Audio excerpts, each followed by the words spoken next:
ಒಂದು ತಿಂಗಳಿಗೆ ಮತ್ತೆ ಮುಕ್ತಿ ಮೇಲೆದ್ರೆ ಸಮಸ್ಯೆ ತಪ್ಪಿದ್ದಲ್ಲ. ಹೇಗಿದ್ರು ಪುಟ್ಟಕ್ಕನ ಮನೆಯಿಂದ ಸೊಪ್ಪು ಬಂದಿದೆ. ಇದನ್ನು ಬಳಸ್ಕೊಂಡು ಮುತ್ಕಿನ ಇವತ್ತು ರಾತ್ರಿನೇ ಮೇಲೆ ಕಳಿಸ್ಬೇಕು.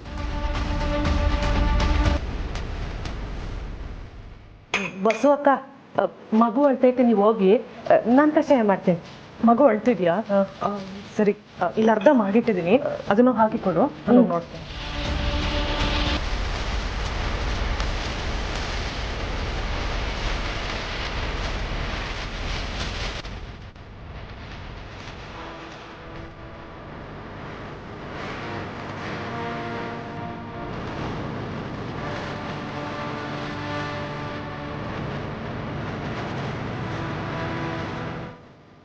ಮುದುಕಿ ಏನಾದರೂ ಇದನ್ನು ಕುಡಿದು ಗೊಟ್ಟಕ್ಕಂದ್ರೆ ಅದರ ಅಪವಾದ ಪುಟ್ಟಕ್ಕನ ಮೇಲೆ ಬರುತ್ತೆ. ಒಂದೇ ಕಲ್ಲಲ್ಲಿ 2 ಹಕ್ಕಿ.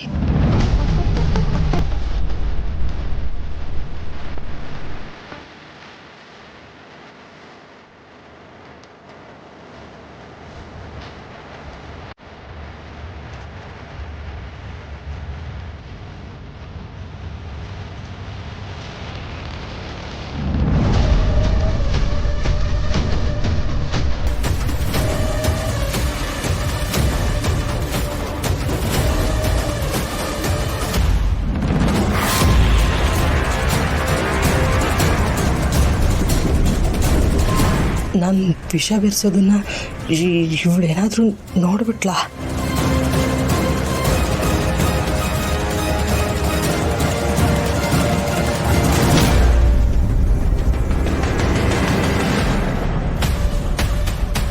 ಏನು ಮಾಡ್ತಾ ಇದ್ದೀರಾ?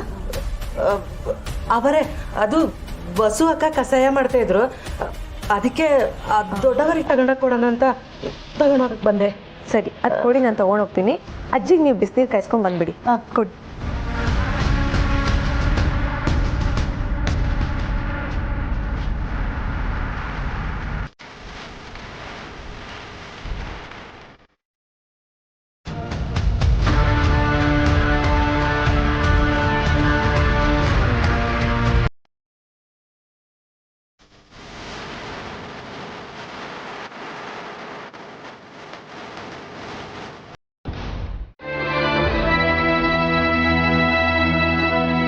ಅಕ್ಕ, ಇದು ನೀನು ಕಾಪಾಡಬೇಕು ಅಂದ್ಕೊಂಡಿರೋ ಊರು. ಆದರೆ ಇಲ್ಲಿ ಮತ್ತೆ ಅನ್ಯಾಯ ತಲೆ ಎತ್ತಿ ಮೆರೆಯೋದಕ್ಕೆ ನೋಡ್ತಾ ಇದೆ.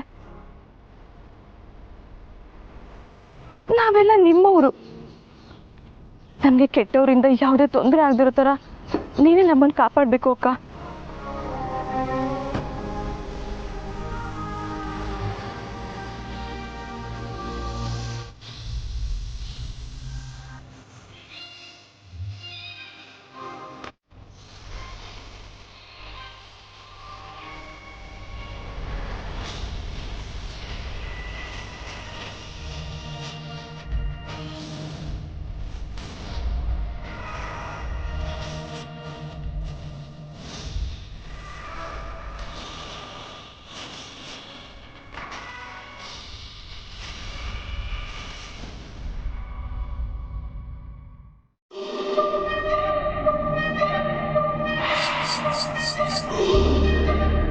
ಯಾರು? ಯಾರಲ್ಲಿ?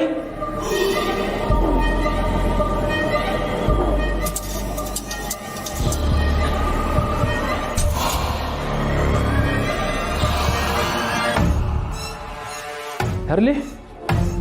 ಯಾರದು?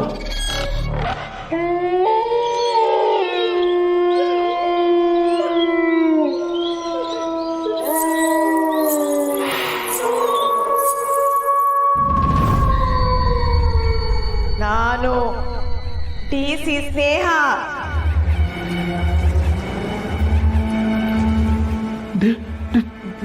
ಸ್ನೇಹ ಸತ್ತು ತುಂಬಾ ದಿನ ಆಯ್ತು. ಜನಗಳಿಗಾಗ್ತಿರೋ ಅನ್ಯಾಯ ನೋಡಕ್ಕಾಗ್ದೆ ಮತ್ತೆ ಆತ್ಮವಾಗಿ ವಾಪಸ್ ಬಂದಿದ್ದೀನಿ. ಮತ್ತೆ ಹಳೆ ಫೈಲ್ಸ್ ಎಲ್ಲ ಓಪನ್ ಮಾಡಿ ಜನಗಳಿಗೆ ನ್ಯಾಯ ಕೊಡ್ಸಿದ್ರೆ ಸರಿ, ಇಲ್ಲ ಅಂದ್ರೆ ನಿಮ್ಮನ್ ಯಾರು ಸುಮ್ಮನೆ ಬಿಡಲ್ಲ. ನಿಮ್ ರಕ್ತ ಕುಡಿತೀನಿ.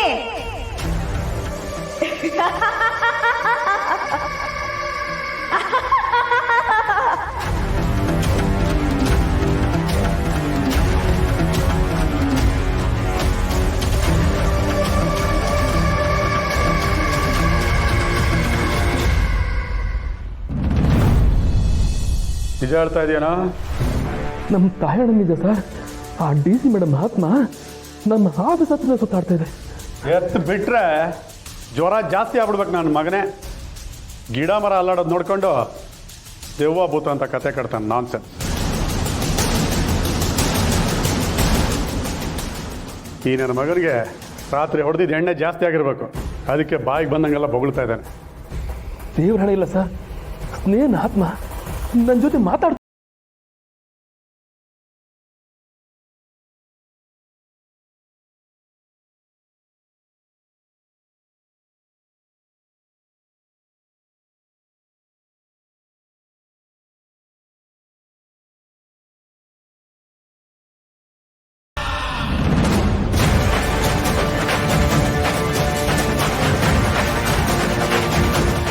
ನನಗೂ ವಿಷಯ ಗೊತ್ತಾಯ್ತು.